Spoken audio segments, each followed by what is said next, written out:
The Mercurius Mind presents to you our weekly dose of inspirational teachings. So sit back, listen, and thrive. And please, don't forget to hit the subscribe button so you can get notifications every time we release a new dose. Let's go! Today, the theme of my teaching is don't neutralize your uniqueness.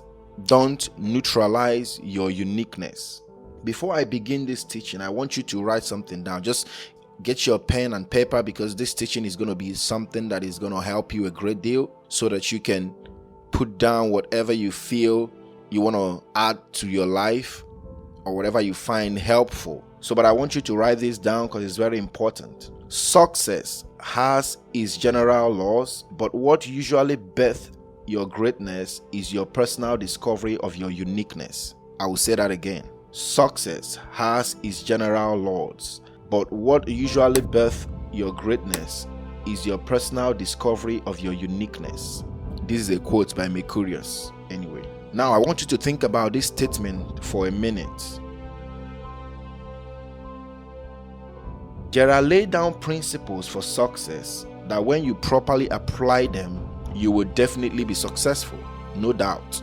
But when you talk about greatness, when you talk about fulfillment, that's a whole different ball game. You can be successful and not be fulfilled. You can be famous and not be great, because not all successful people are great, of which we agree with that. And greatness is measured by service. This is why one of my favorite people in the world, God bless his soul, the late great Martin Luther King Jr., put it this way. He said, everyone has the power for greatness, not for fame, but for greatness, because greatness is determined by service. Note this, the services that people render wholeheartedly and effortlessly are always services that are confined in their areas of uniqueness.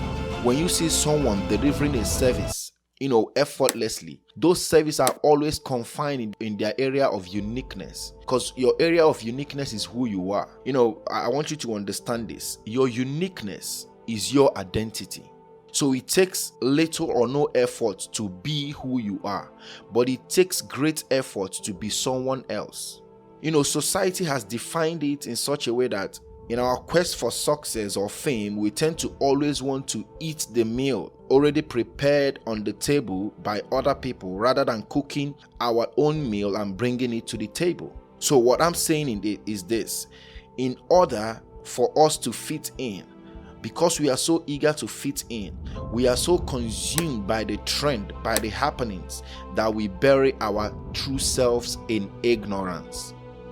This is why you will see an individual lived almost half of his lifetime without discovering why he or she is here, because he is busy chasing shadows, busy trying to fit in, busy trying to blend in, busy trying to do what every other person is doing. Listen, this statement is very important. You don't fit in to stand out, rather you stand out to fit in. In my observation, I discovered that most times the thing that makes us unique are weird, and most of us, we are ashamed to be called weirdos, because you don't want to be that person that looks like you're being weird because of some kind of character that you possess or some kind of things that you do. But I want to tell you today that being weird is actually okay. Now I remember, Pastor Stephen Furtick, the founder of the Elevation Church. I remember he once said that people regarded him as being weird.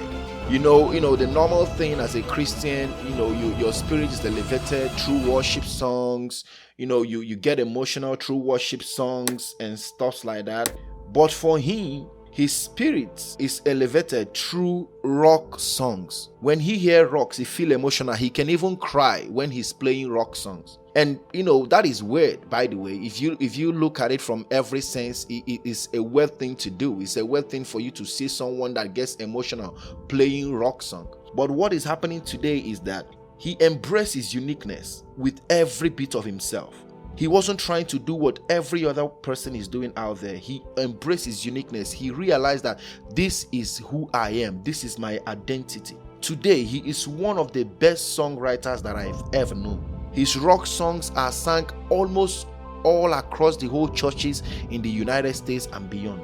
So the question that I have for you today, my friend, is this: have you neutralized your uniqueness in order to fit in? Have you ignorantly buried your true self in order to blend in? Trust me when I tell you this, it is so much harder to live someone else's life than to live your own life. Okay, let me tell you one great thing about discovering your uniqueness. When you discover your uniqueness is tailor-made. It's something that is just meant for you.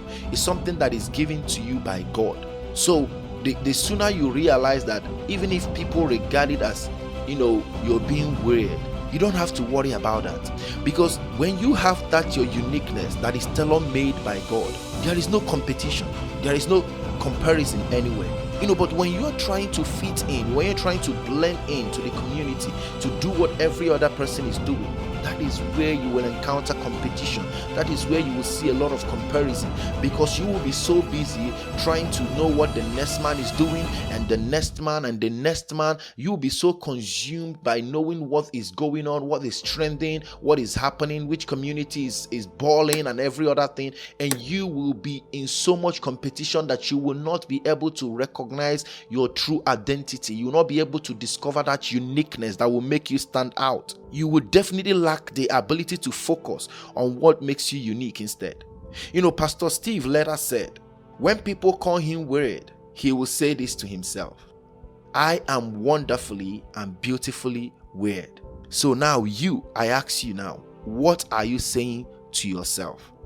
Listen, society has designed it in such a way that, once you do what every other person is doing, once you speak the language every other person is speaking, once you dress the way every other person is dressing, once you gather the same place everybody gathers, communicate the way everybody communicates, eat what everybody eats, drink what they drink, you will always be welcomed. That is how the society designed it to be. You will always be welcome. But as soon as you dare to stand out, as soon as you dare to be different, there comes the problem. The next question the world will ask you is this: who does he think he is? But you know what? That is actually a good question to answer. So today, right now, I challenge you to find your area of uniqueness. I dare you to be different. Listen, your unique abilities is always tied to your purpose in life. There's a level of courage you will develop when you discover your area of uniqueness.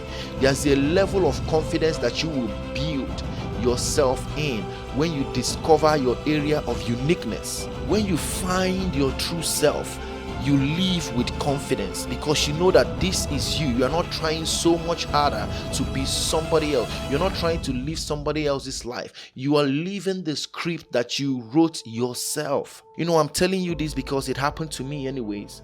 I never imagined myself doing what I'm doing right now, being able to talk to thousands of people and touch and impact the lives of thousands of people. I never see myself doing something like that. I embraced my uniqueness, and it gave me so much courage. It gave me so much confidence. So today I want to leave you with these last words. And this word is from my heart to yours. Please do not neutralize your uniqueness for anything. Not for fame, not to fit in. Trust me, at the end of it, it is not worth it. Remember that it is your uniqueness that births your greatness, and your greatness is measured by service, and service brings fulfillment. God gave you those unique abilities for a reason. He gave it to you to fulfill a definite purpose. So when you neutralize or bury those abilities, you are doing a disservice to humanity and to yourself. So my question to you now is, which life would you rather live? A life of fame or recognition, or a life of fulfillment? But before you answer that question, think deeply and remember this: fame or success without fulfillment is the ultimate failure. Thank you, my friends, again for hanging out with me, and God bless.